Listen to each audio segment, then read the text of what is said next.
वालेकुम रहमतुल्लाहि व बरकातुहू। वालेकुम सलाम व रहमतुल्लाहि व बरकातुहू। अरे उसू किधर है यार, कहाँ गायब हो गया था? किधर नहीं यार, असल में अपन की शादी ऐसी किसी अच्छी सी झकास लड़की के तलाश में हूँ। इसमें तलाश की क्या बात है, लड़कियाँ बहुत है, वैसे हर 3-3 फुट पर शादी के काबिल लड़कियाँ मिल जाती है। अरे बावले, इतना भी नहीं समझता क्या? मेरा मतलब पार्टी वार्टी भी अच्छी होनी चाहिए। पार्टी अच्छी होनी चाहिए क्या मतलब? अबे घोचू, इतना भी नहीं समझता क्या? तो फिर समझाना। मतलब के जहर ढूंढने में माल वाल जरा जम के मिले। क्या मतलब? क्या मतलब? जैसे अच्छा का बंगला, अच्छी सी car, bank balance, furniture work, 1-2 कोका, क्या ये सब चिल्लर है? क्या मतलब? जैसे अच्छा सा बंगला, अच्छी सी car, bank balance, furniture work, 1-2 कोका, क्या ये सब चिल्लर है? अच्छा तो ये सब चक्कर है। फिर और क्या? ये सब किससे लेगा? छोकरी के बाप से। और किससे? कैसे लेगा? लो कैसे लेगा? डायरेक्ट छोकरी के बाप को बोल दूंगा, अपन को इतना सब कुछ चाहिए, मंजूर है तो बोलो डन। इतना सब कुछ मांगती तुझे शर्म नहीं आएंगी? क्या बोला शर्म? उसकी छोकरी के साथ शादी करके जिंदगी भर पालना भी है ना। बहुत घटिया सोच है तेरी। जिसको अपनी जीवन साथी बनाने वाला है, जो तेरी दुल्हन बनने वाली है, उसको पालने के लिए उसके बाप से भीख मांगेगा? ओ सर्किट, इसे भीख थोड़ी बोलते हैं। अरे ऐसे तो माँ भीख कहते हैं, किसी शायर ने कहा है। अजीब माजरा है हजरात देखिए, अजीब माजरा है हजरात देखिए, दामाद मांग रहा है खैरात देखिए। अबे जबान संभाल कर, पहचानता नहीं क्या? डी कंपनी का आदमी ठोक डालूंगा। रहने दे, धमकी अलग के नीचे रहने दे। अगर दोबारा जबान चलाएगा ना तो जबान खींच कर गीट मार दूंगा। ओए धमकी किसको दे रहा है बे तू? धमकी नहीं यार, मैं तो तुझे समझा रहा था। अबे दिमाग की मावन मत कर, अब तू यहाँ से उठ ले। अरे तू सचमुच टेंशन में आ गया। सॉरी, जाने दे, पानी पूरी खा लेते और सुना क्या चल रहा है। बोल दिया ना, शादी के लिए अच्छी सी जगह लड़की की तलाश में हूँ। अबे देख, लफड़े वाली जिंदगी छोड़ना है, शादी करके 10-12 बच्चे पैदा हो जाएंगे, फिर क्या मजे में। बिल्कुल ठीक। तू मुझे एक बात बता, कोई कुमार अच्छा सा खूबसूरत बड़ी मेहनत से एक मटका बनाए और मैं जाकर उसे फोड़ दूं तो कुमार क्या करेगा? क्या करेगा? तेरा सर फोड़ देगा। बिल्कुल ठीक। उसको गुस्सा आएगा कि मैंने इतनी मेहनत से बनाया और इसे फोड़ दिया। उसको तूने गौर किया है कि शादी में जल्द और रकम लाने वाली वो कितनी लड़कियां हैं, चाहे वो हिंदू या मुसलमान, कुछ दरिंदा सिफात इंसान उन्होंने जिंदा जला दिया, तो फिर कितना गुस्सा आता होगा उनके पैदा करने वाले अल्लाह को। मैं समझता हूँ इसीलिए जलजले तूफान आते हैं।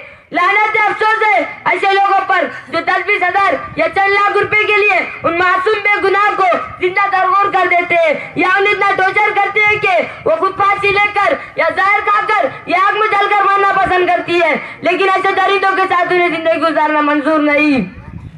उसू कान खोल कर सुन ले, तू भी जहर ढूंढने का लालची फकीर बनकर अपने आप को ऐसे दरिंदों में शुमार कर रहा है।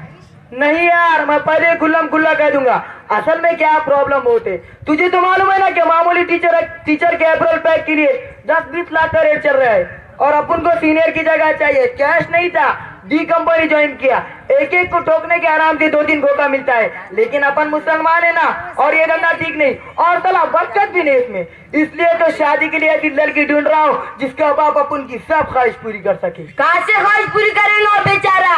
एक तो अपनी बेटी, अपने दिल का टुकड़ा, जिसको अपने उम्र के 18 साल तक पाला और बड़े टूटे दिल से उसे तेरे हवाले कर रहा है, और सारी जिंदगी खून पसीने की कमाई लगाकर तेरी ख्वाहिश को पूरी नहीं कर सका। मजबूरन उसे अपना घर बेचकर तेरी ख्वाहिश पूरी करना पड़ी। कब अकल आएंगी तुम देश की लालची फकीरों को कि किसी का घर उजाड़ कर अपना घर बसाना चाहते हो? तू समझता नहीं यार। क्या नहीं समझता? मशहूर शायर बदायूनी साहब ने एक शेर कहा था, मैं शायरों की बड़ी इज्जत करता हूँ इरशाद। अब आया समझ आया हराम जायज ना मुरादी में, अब आया समझ आया हराम जायज ना मुरादी में, कफन देना भूले तुझे सामान्य शादी में। ये बेमौसम का शेर क्यों बोला था उसने? ये बेमौसम का नहीं उसू, इसके पीछे बहुत बड़ा सदमा है। क्या सदमा? सुन, उनकी एकलौती एक बेटी थी, माँ का भी इंतकाल हो चुका था। जब बेटी की शादी का वक्त आया तो उस बेचारे ने एक लड़की की तलाश की ताकि उसकी बेटी उसके साथ सुकून से रह सके। रिश्ता तय हुआ, उन लोगों ने भी तेरी तरह जायज की मांग की। शाहिद साहब के पास इतना पैसा नहीं था कि वो जायज का इंतजाम कर सके।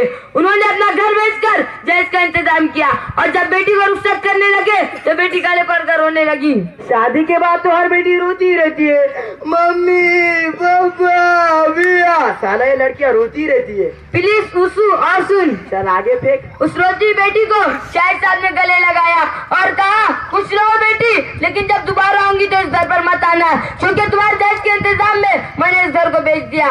बेटी को इस बात का इतना सदमा हुआ कि वो ससुराल जाकर रात भर रोती रही और अगले दिन शाहिद साहब को इत्तला मिली कि आपकी बेटी आपकी दवाई पर रात भर रोती रही और अगले दिन मर गई। शाहिद साहब जल्दी से वहाँ पहुंचे और देखा कि कल जिस बेटी को शादी के जोड़े में रुखसत किया था, आज वही बेटी की लाश ससुराल वालों के कफन में पड़ी है।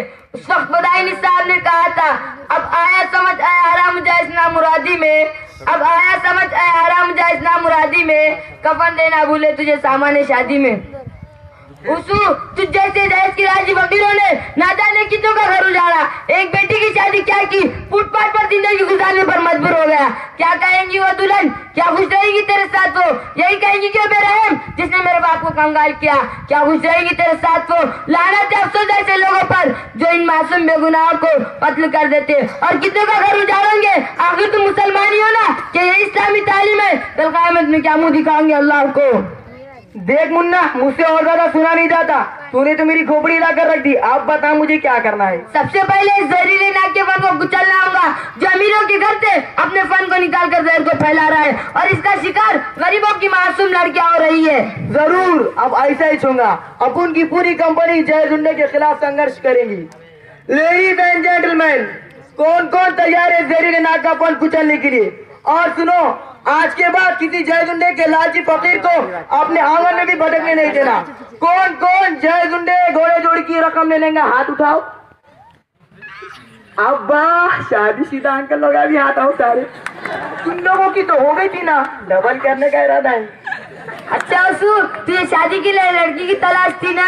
हाँ भाई, लेकिन बगैर उंडे के। चल फिर तलाश करते। चल। जिनकी शादी होगी उन्होंने इस वास्ते हाथा उठा रहे होंगे कि अपने बच्चों के वास्ते